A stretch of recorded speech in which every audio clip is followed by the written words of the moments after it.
Subscribe to our YouTube channel and press the bell icon to get the latest updates. The nascent electric vehicle industry in the country is fast emerging as a sunrise sector. According to a few estimates, over the next few years till 2025, the sector is likely to see a growth rate of 8.5%, with a large portion of this industry being occupied by e-rickshaws as well as two-wheeler vehicles. Now, speaking of two-wheeler vehicles, one of the companies which has become a pioneer when it comes to exciting innovations is Ather Energy.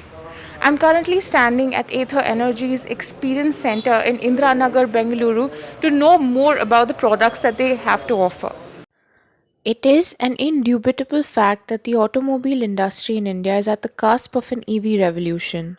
And away from the spotlight, it is one Bengaluru based company that has quietly emerged as one of the leading players in the sector. Launched in 2013 by IIT Madras graduates Tarun Mehta and Swapnil Jain, Ather Energy is the name behind India's first ever smart electric scooter, the 450. For my personal experience, Ather has been have been on a top priority for top options for, all the purchase of in among the EV vehicles. One for its performance, one for its design, looks, and the things what we have brought, we are giving along with the vehicle. So it is built for the roads. It's built for the people. I mean, the kind of riding the people are expecting, and will also built for the necessity, the needs what the customers are having right now. So it's been one of the customers' favorite, and we also have seen the spike in the numbers in recent times. Also, with the subsidy being higher from the FAME department, there is an evident spike in the numbers also. We are currently having two models of vehicles. One is 450X, another is 450X plus. So technically, appearance-wise, they are the same vehicle. There is no differences in the vehicle, but performance-wise, there is a definite differences in the vehicle, and there are few additional features what a 450X has in its buckets than the 450 plus. So in 450X, as you can see, this is the LCD display of the vehicle, where it's more like it gives you all the information about the vehicle. There are other feature settings what you can see. I'll take you through one by one, and there is also a navigation support. I'll take you through one by one.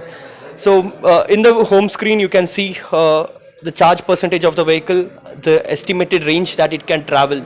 Now this number is something called as true range, which is much more achievable, much more realistic on the roads here. For every mode, this would change, because every mode is set into certain performance level. So eco mode, your vehicle would be having a top speed of 50 kilometers per hour, and the estimated range would be around 85 kilometers. So to change between the modes during the ride, you cannot touch the display. The touch is disabled. So there is a mode selector in the vehicle, so you can change between the modes using the mode selector. So when you choose to a ride mode, your vehicle would give you a performance much more like an 100cc vehicle here. The top speed would be around 60 km per hour, and a little bit better acceleration than the 450 from the eco mode. In sports mode, the vehicle would be still giving you better performance than the ride mode. So the top speed would be around 80 kilometers, and 0 to 40 acceleration in just 3.9 seconds. Okay. About the warp mode, this is where the vehicle becomes the quickest scooter of India. So the 0 to 40 acceleration happens in just 3 seconds. Now with that, the top speed the company is claiming is 80, and customers have come back to us and told they are touching much beyond that. Right? But the range what in warp mode it gives you is 50 kilometers for a full charge of the vehicle. Right? Other than that, there is a SIM card which would give you 4G connectivity, and also there is Bluetooth, which is exclusive for 450X. Using the 4G connectivity, the navigations will be opened, so you can, instead of taking out your phone to go to some place from point A to point B, you can put up a navigation somewhere within the vehicle. You can choose between the charging stations routes. you can see the charging station in that route, and now this is a turn-by-turn navigation that is enabled now. Since it launched its first scooter in 2018, the company has seen a rapid growth. Ather Energy's revenues have increased from 11.7 crore rupees in 2019 to 2020 to 48.8 crore rupees in the last fiscal year. The company is now poised for a hockey stick growth. See, if you look at growth, the numbers only start kicking in around 2018 when we started selling. But before that, there were 2-3 phases of growth. Right, the first one was just a development of the product and working with suppliers and building, starting to build a supply chain and getting a stable product platform. That was a phase one. Then we unveiled the product, I think, in 2016 in an event called Surge, where we had a product that was drivable, and that's what we unveiled to the media and to the world. And then converting a prototype into an actual production vehicle is another big leap that happens, which most people don't really appreciate, because it seems like, hey, you have a scooter that's running, so now just produce it. But it's a big jump. Setting up manufacturing, a stable supply chain, quality processes, and a bunch of things. So the next phase was that. So it took us about a couple of years to get to a stage where we could commercialize and launch the product at scale. And then the third phase is 2018 onward, when we hit the market. So we started in Bangalore, moved on to Chennai, and then for about a year we were only in these two markets. Because there are a bunch of things sort of you learn in the market, you know, to figure out what's working, what's not, looking at the go-to-market strategy, looking at your scale-up strategy, your selling strategy, and product response, and a bunch of things, right?